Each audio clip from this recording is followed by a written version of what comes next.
Today on the podcast, we have the incomparable Coach Caroline, one of our CrossFit credentialed trainers and mind, body, psychology of eating graduate. And she'll be talking with us about a pretty serious topic, forgiveness, and how it plays in with your health. Stick around.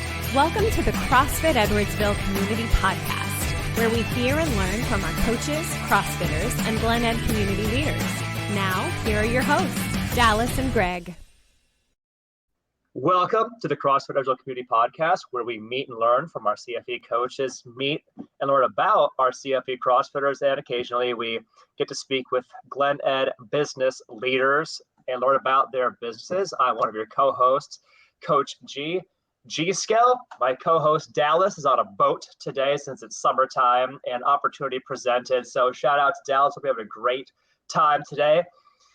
That said, we have an exciting stand-in guest today.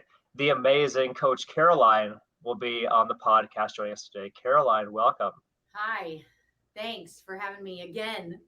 Again, round two. So excited. Thanks. One of CFE's favorite characters, Coach Caroline, has, like I mentioned earlier on the intro, she is a mind-body psychology of eating graduate, and a piece of that has been her recent studies into forgiveness and how it plays in with our total health picture and being our healthiest and best selves. So we want to explore that topic on the podcast today.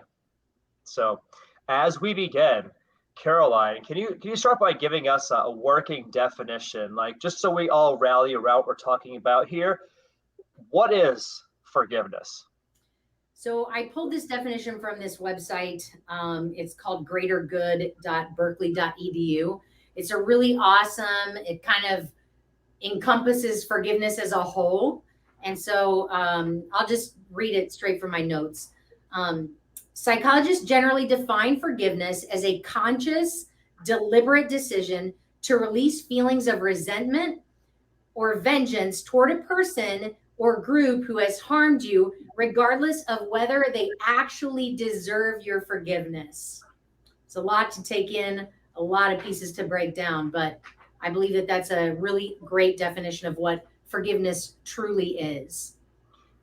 I've heard forgiveness defined also as accepting the apology that you will never receive. Do you agree with that definition also as an alternative? I do. I think it's also a great definition, just accepting the apology, because the person that have hurt you might be gone now. They might have moved away. They might have passed on. And so those types of that type of apology is something that you're never going to get, and yet it's still really good for your own personal well-being and health to try to forgive that person. Well, let's hang out with that for a second. So why is forgiveness important? Say for me, if there's something that I've been keeping, something that's affected me, how is forgiveness helpful for me? Well, it's really helpful because you might notice that you treat certain people differently than you treat others, because maybe that person is triggering something, some memory from your past. Even if you're at peace, you don't necessarily know what it is, but you can feel that kind of digging at your soul a little bit. And it might not be something as big as trauma. It could just be something as lying or something like that, or maybe the way that they look is kind of triggering you. And so you're going to treat that person differently than you would treat someone else. Unforgiveness can also send you into a downward spiral mentally. You'll harbor bitterness, negativity, resentment towards someone or some group or someone you don't even know, and therefore just kind of your behaviors and actions would kind of push you into a direction of unhealthy actions. It's kind of hard for me to get out there, but I think I got it. It sounds like a piece of it is, if there's something that is weighing on me, something I have not yet forgiven someone for, that it makes me more likely to react in certain ways or act out in certain ways at people who may have nothing to do with the original hurt or the original offense, in which case there's collateral damage. Like, I incidentally negatively affect others in my sphere of influence because I'm carrying this baggage. Yes. Is that right? Yeah. It's a better way of saying it. So then, got it. So, and then so this is one way. It might affect like your interpersonal relations. It can affect others, and you could incidentally end up acting out or lashing out at somebody who maybe doesn't deserve to have that. Besides that, like, how is this important for a person's health picture? Let's say that, I feel like I've got it all under control. I've got this hurt inside of me that really affects me greatly. I feel like I'm not acting out against people, but like just, purely selfishly, how does it affect my health? If I want to be my healthiest self, if I fail to forgive, how can that impact me? Well, you might skip your workout because there's going to be a group class. You tend to like isolate yourself instead. So you might go be by yourself, which I'm not saying there's anything wrong with that, but isolation is something that we tend to choose over being around people. I believe that we are made to be in relationship with others. And if you are not in relationship with others, then you're going to isolate yourself and your mind will go bitterness, negativity, resentment. The other thing you might choose to do would be to maybe choose that comfort food over something that you really need to do. You're basically choosing between disease and not disease. And so if you're choosing that comfort food, again, in some cases, I tend to think that it's not bad or wrong. I don't want to put a moral code on that. But if what you're trying to do is make better choices about what you're eating, but you're harboring unforgiveness, then you're going to choose other things, maybe drinking more, maybe experimenting with other things, drugs, whatever.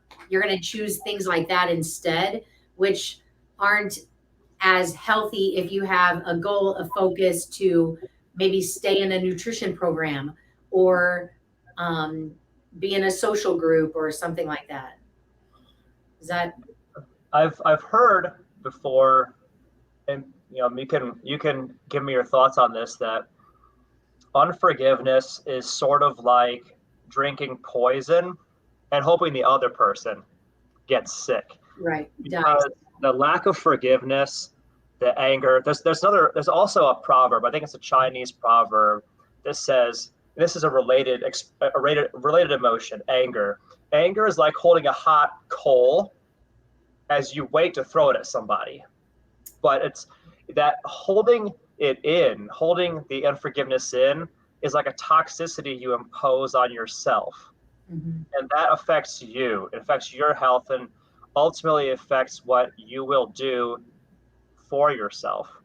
Now, I know that like you do a lot of one-to-one coaching with people in our CrossFit community, and you probably have seen ways that the lack of forgiveness or forgiveness affects them in their health journey. Can you speak to that a little bit? Like some of the examples and ways you've seen this concept manifest in a person's total health picture? One specific example actually just came up when you asked me that question. And I have seen and heard firsthand that some will admit to self-sabotage. And it's it is hard. It's something that I can most certainly understand. But if they know that, I don't want to just, I'm having trouble just laying it out there, but I had a client who discussed very specifically that she was really upset at her husband for saying something. They were at a wedding reception, and he said something. So then she just went like, and it hurt her feelings, which then triggered something that she hadn't let go of in the past. And then she just became bitter and resentful all over again. So she stuffed herself full of food and liquor and desserts, because she knew that they were eventually going to be intimate. And she didn't think that he deserved to enjoy that part of her. Wow. Wow. It was a really difficult situation. Right. But she couldn't see how she was actually sabotaging her own self and her health to get back at her husband. Do you feel like situations or variations, like remixes of this situation, do you feel like these are fairly common things that a lot of people deal with? I'm not sure. It's only the second time that I'd actually come in contact with someone who, the self-sabotage thing, yes, absolutely. That happens over and over and over. But as far as like specifically being very direct about, well, I know that I'm going to have to be intimate with my husband, and I don't want him to enjoy that side of me. So, screw him. I'm going to do whatever I need to do to make it hard for him. It was a little difficult, and yet I understood the whole thing. So maybe it's a little bit more extreme example, but this is just one thing that highlights how it can affect us and others if there is something underneath there that has not yet been, properly digested. Yes. And why is it so hard for people to forgive? Why is that difficult? There's a number of reasons, right? I struggle with this still, and I've been studying forgiveness for years, how to do it, why do it, why should I do it? I think it's difficult because you can be completely at peace and think that you've let go of something, but again, like I talked about before, that you can be triggered in the midst of peace, when you're going for a walk, when you're having dinner with your family, when you are, like even in a great moment, something will trigger you. That memory comes up in the back of your head. I think that's what makes it so hard. One of the things that makes it really difficult to forgive. I'm sure there are other reasons why. As I explore this in the context of my own self, I think that part of what can make forgiveness difficult is the idea that maybe in some sense I'm letting them off the hook. Right? Like they legitimately did something that hurt me or hurt others, hurt people I care about, fill in the blank.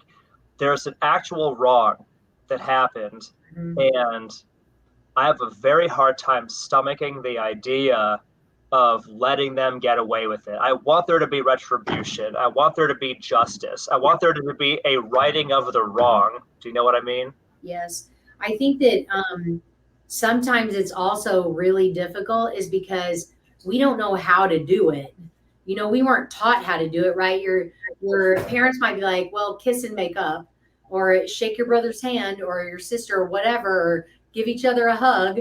We do that to kind of reconcile, but that's just a physical, when you're still harboring that anger and resentment inside. I think it's hard because we don't know what it is. We don't know what it is not. And so we just continue on that path of destruction. Do you feel like in the big picture, it is for our own best interests that we learn to forgive and let go of past hurts. Absolutely. I think it's really, really important. I want to point out too that it doesn't happen overnight. I think that most people know this, that it really doesn't happen overnight, but it's good to have that reminder that sometimes it takes a really long time. It takes a really long process. You might have to revisit this topic over and over and over with someone until you can actually just come to a place of peace about the person so that you're no longer harboring that bitterness. I think that the word peace is something that matters, and I think resonates with a lot of people, myself included. Like, I really do want to live my life with a sense of inner peace and tranquility in my heart and my soul. And I really do want to live my life in a way where I don't incidentally harm or damage others because I refuse to let go of this thing inside of me. And I recognize that periodically it bubbles up, and like my favorite pastor, Andy Stanley, puts it this way, that like whatever you pour into your cup is what you have to share with others. And similarly, what you have in your cup is what spills out in a conflict. So if somebody bumps you, what spills out of the cup is whatever is in there, right? If there's something sweet and good in there, that's what spills out. But if there's something negative, damaging, destructive, toxic, terrible in there, that's what spills out also. And it spills out to everybody around, not just you. So I recognize this is a problem, not just for me, where I have this inner sense of unrest, unwellness, dis-ease, but others around me are also incidentally affected by the fact that I haven't let go of something. I recognize, okay, I don't want that to color and characterize the whole rest of my life. I want to move past this. So what are some of the practical ways? Like you said, we know it's not going to happen overnight, but like what's some of the practical ways that I can move towards forgiveness so that I can start to begin the process of exorcising the demons that are weighing over me and the ones I love? Yeah. So again, this might not be the right way for you to do it or for anybody else. There might be a couple of different things that you might have to try. You might have to lay it down for a little bit of time. You might have to pick that back up. But one of the things that I think is important is that just understanding and knowing what it is, what it means, and what it's going to take, because it's not based on other people's actions. It's really based on your attitude and whether or not you're willing to deal with it, come to the realization of it, and let it go. Because people are jerks sometimes. They're obnoxious. Sometimes we get hurt every day. And I don't want to use the term oversensitive either, because I think that a very sensitive person is also very emotionally intelligent. And some people we just all handle things differently. So for some, it might take a little bit longer to do these things than it does for others. Anyway, back to like steps. I don't think that there's an actual like perfect way, right way to do this. But I just want to kind of go over our notes too. Even some general principles or guiding lights, some guiding ideas. Yeah. It can be very helpful, because I think that this is a really important message for so many of us to hear and then consider for ourselves. Yeah. So so how do we do it? There is I just have like a short little list that I kind of wrote down. Is to like kind of like bring to light who you're angry with. And again, I'm getting a little emotional about this because I realize that this is still a work in progress for me. So making a list of who you're angry with, even as far back as you can, try to remember those things. Like, who is it? And here's some questions that might actually help you as well. Like, Are you secretly wishing that someone would fail? So jot that down. Who has taken advantage of you? Just clearly identifying who these people are is one of the first steps. The second step is probably like, what did they do? Really bringing that up, talking that out, writing it down. Again, I'm really big into journaling. I think it's really important for most people to do that, because journaling kind of just sets the tone for, I'm going to take a minute to lay this down. So what did they do is the first one. Number two, like, what did they do? What did they take from you? Just clearly identifying. Huh? How did it affect you? Right. Like identifying what they did, because if you don't identify specifically what they did and even the situation in which it happened, then this can actually repeat on different levels. So just describing that and getting all that down. Number three, reflecting on what you think might make that thing feel right. What do you mean? So let me explain a little bit of this, because this is pretty, for some people, it's really easy. I know that for some artists that I work with, it's easier for them because they can visualize a little bit better than most. So I like to ask people to go back in their mind, like lay down, get comfortable, like almost in a hypnotic state. Get comfortable. Let's control your breathing. And now take me back to the situation in which you were hurt, and just describe it to me, talk it out.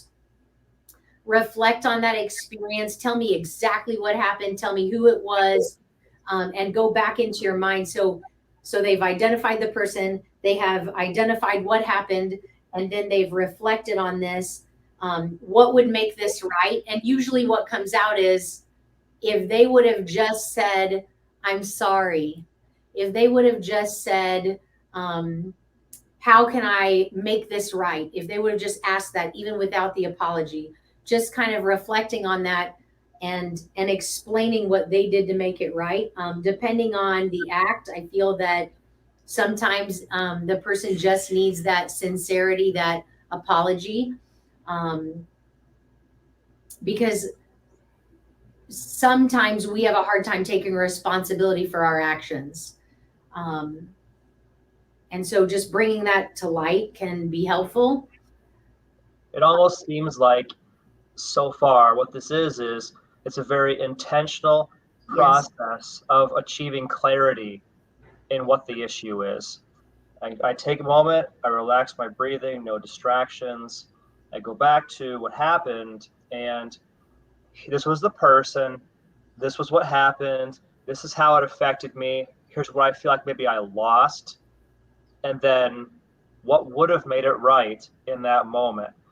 And all of this seems like it's crystallizing the issue and its impact on us, so that we can, I guess, more specifically address it. Because I could see how without this clarity, there'd just be this amorphous dysfunction or amorphous concept in the back of our minds. Like, I never really thought about it before, but I recognize, like, there are just times where I just find myself, somebody says something or somebody does something or they touch me in some sort of way, and it just brings me back to that, and I feel all the same feelings again, and it surprises me because I never took the time to intellectually digest what happened and crystallize and get clarity on what happened.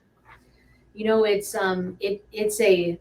I'm happy to walk anyone through this. I've done it a few times, and it becomes it's kind of time consuming. That's another reason why people probably don't want to face that, because it takes time to do that. It also takes just a moment of recognition, like recognizing that I don't know. It's a very emotional process for a lot of people. And I can think of very specific instances where I've talked to people about this, and it just becomes a really emotional thing. So it's really hard. I can see that for a lot of people, it might be emotionally exhausting to go back and revisit all these things and essentially like mentally relive what happened. And I can see it could be very difficult and something that would be a lot of times easier to avoid. Like, I don't want to think about it. I feel terrible when I think about it, and it hurts me to think about it, and I'm re-experiencing all the same negative, difficult emotions that I felt before all over again as I go through this process. Yes. That kind of brought up to mind too, like some people are so emotionally upset by it because they then think once they go back to that situation, they then think, oh, this was my fault. I let this happen. And now they have to forgive themselves. Interesting angle on it. So people often blame themselves for that thing happening. One of the things that what happens is like they blame themselves. They start thinking it's their fault. They have to go through the process of forgiving themselves, which again is like another, it can be downward spiral. They start thinking negative about themselves, leads to unhealthy eating habits, leads to unhealthy actions and things like that. So that's another thing that I think is really difficult. Well, because it may be true or untrue, right? Like on a objective exploration of, this, past incidents, maybe it is my fault what happened. Maybe it's not. Maybe I'm putting unreasonable responsibility on myself. Maybe it's not me, or maybe it is. Maybe it is my fault what happened. So maybe then it's I guess being courageous enough to explore that and and accept whatever you learn when you get there. Mm-hmm. Maybe it's my fault, maybe it's their fault, maybe it's a combination. Maybe I'll never know. Maybe I'll never really know whose fault it is. But I guess like part of the forgiveness, and you can tell me if this is just true or not, maybe part of the forgiveness thing is accepting maybe I never fully know where all the blame lies, but I'm willing to let it go either way. Right. I'm willing to forgive all parties, even if I don't necessarily have complete, like, specific understanding. Yes. One of the things that typically happens when I'm talking to someone about forgiveness and they're in that hypnotic state where they're taken back to, let's say, their childhood or whatever, besides all the emotions and overflowing of all that stuff comes running back, is that when they get to a point of, this is the situation, this is who it was, this is what happened, then I then say, now bring your 30-year-old self in to this picture.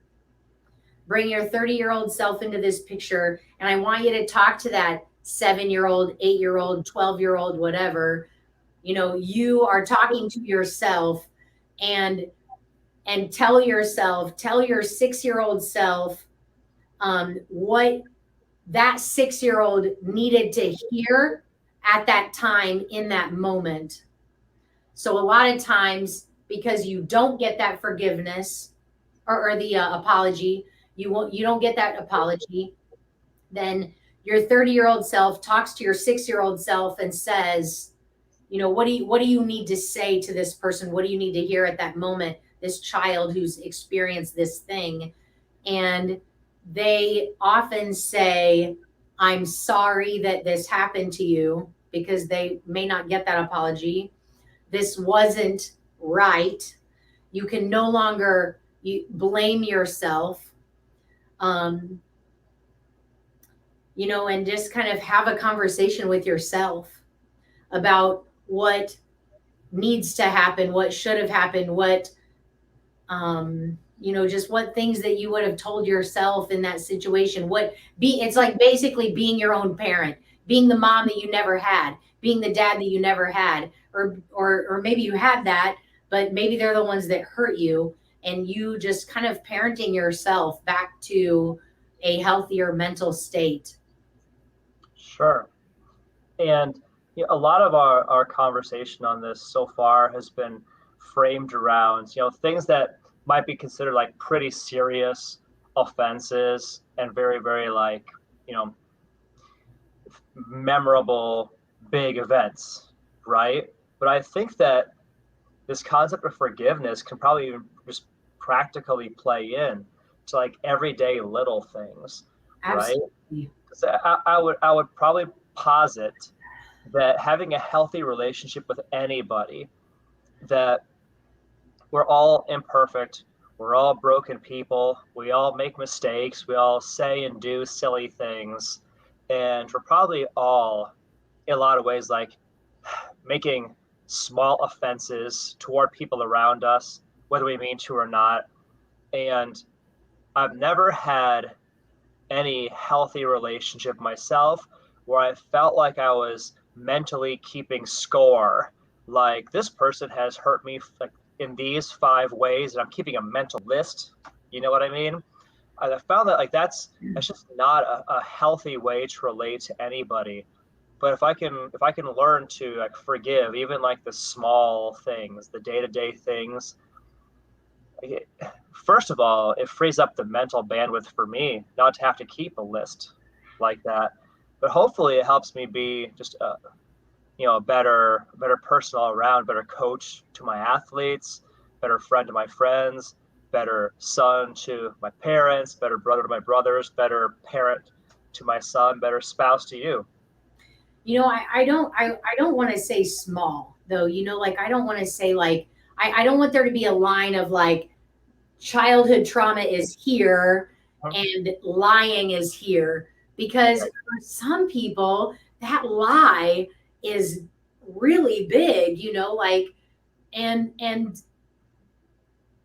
or like just like a parent maybe calling your daughter fat or insinuating that they need to lose weight, like that's really big to some people, and it's okay if it is. Like I don't ever want to make it sound like, just because you weren't physically abused by your parents or your uncle or whatever, like I don't want to say that just because you weren't treated this way doesn't mean that it doesn't hurt as bad. Yes, I understand. Yes. So I don't want to say small, like whatever it is, it doesn't matter what it is. If you have to go back to that hypnotic state or see a counselor or talk this through with a friend like 25 times, you could be like any type of betrayal or trauma or some act that just stung even just a little bit can be such a big deal to those that to us, to me sometimes, even that I have to like really get down there and write that down and get that out, because some of it does build to a point where you're like, oh my God, I hate everyone and nobody understands. And you know what I'm saying? So I guess that's just another reason then again to want to release and let these things go, because you don't want it to build to where you like blow your top and go post Sure. or whatever. Is there hope? Like, have you seen people able to successfully forgive, let things go, and move into like a happier phase of life, a more peace-filled phase of life? Yes, absolutely. And I think that I've done that over and over and over and over. I mean, I think that I am living proof that it can be done. That it's really hard, a lot of emotions involved, a lot of terrible behaviors and things that then I had to go back and say, like to you even, I'm really sorry that I put you through this. I didn't realize I was such a toxic person at the time, or like, or that I may have like hurt a friend unintentionally. And I had to then go back and say sorry to certain people because of the forgiveness or the unforgiveness that I was harboring myself. But yes, it can be done. Yes, there is hope. And I just think that it is a very intentional, deliberate, purposeful thing that you have to work through every single day, sometimes even every single day. I know that there's been a lot of times where I'd like have to lay something down and then pick it back up. And then maybe in the midst of laying that down and picking it back up, something else came up. But yes, it is. It can be done. It's very doable. And for me, I knew the ugly person that I was becoming, or that I already was, and I didn't want to be there anymore. I didn't want to go there anymore. I didn't want to take that into my marriage. I didn't want to continue to hold this into my marriage, or bring it to Zai and then end up, pushing things on him. And he didn't deserve that at all. That was probably one of the main reasons why I wanted to purposefully study this and go through this process, is because he definitely, didn't deserve to be treated the way that I was treating him, maybe. But yeah, there's hope. I encourage you to just walk this out with someone. I will walk you through this, honestly. Like I know I'm putting myself out there, and there's probably a dozen more people that need to go through this, and in time they will. But I can say for a fact that I have let go of a lot to where I can now talk about someone and be at peace, have no ill wills or offenses toward them because I've let that go. Yes, there are some things that still kind of trigger me and get to me and go into my head. And, but just the act of like choosing not to bring it up, choosing not to reopen that case, choosing not to, it doesn't mean that I'm never going to be reminded of that thing. I refuse to, that I don't want that negativity to come out of my mouth. So I'm not going to bring it up anymore, but there is hope. I don't want to kill my purpose for the sake of still allowing something like someone else to attack my mind and my body. And I don't want to kill my purpose. I think that part of my purpose is to kind of connect with people on a certain level and then help them through that. And I don't want to kill my purpose because I'm going to choose to reopen some case that I closed a long time ago. So again, just there is hope. Maybe you need counseling. Maybe you don't. Maybe you can go for a walk and go through all of these steps by yourself. Maybe just journaling would be helpful for you. There's a lot of different things that we can do to, get through this, but it's just takes a while sometimes. So if somebody wants to like maybe start to address this with some guidance, do you have any resources? It seems like you might be a resource for people as well. What else, like where else could people go to start to gain some, I guess, understanding, enlightenment, whatever you want to call it, if they want to explore this further? Well, a trusted friend. If there is someone that they actually trust, they can go to their friend. I have specific resources. I can point anybody into any direction of counseling. If you want a male counselor, I have someone lined up. If you have female counselor, I have that lined up for you also. If you work in St. Louis and you prefer to meet with someone in St. Louis for your lunch break, I have a counselor there that I love. And then there are some here in Edwardsville, some in Glen Carbon, some in Troy that I can point anyone towards. So how can somebody best reach you if they want to ask questions? Yeah. Through the gym helpline. I check that sometimes. And then if they just say, I want to talk to Caroline, I can get in contact with them. If you don't want to put it right there, the gym helpline, 618-248-4256. It's up there on the screen, I guess. I do answer those texts occasionally. Just say, I need help. I actually have a whole personal growth study on this to help guide you through 4 or 5 days of study through this. I can email that to you. It's not a problem at all. What's the best email address if somebody wanted to reach you? Just info@crossfitedwardsville.com. If you want to reach me, that's where you can reach me. Is it okay for them to reach out at that email if this is a highly sensitive or confidential conversation as well? Yeah, you can do that. And if you're not comfortable doing that, you can message me through my private Facebook Messenger page where no one is going to get to you. There, it is just me. And I think I'm on Facebook as Caroline Skelly. Might be Caroline Plemons Skelly, my maiden name as well. Liner Plemons Skelly. I might have changed that. I had a couple of student stalkers once. And so I had to ditch that idea of let me just look at it real quick. I don't even know. What is it? Am I on there as Caroline? So again, you can text the gym helpline if you have some questions you want to get connected with Caroline or some of the resources that she has directed us to.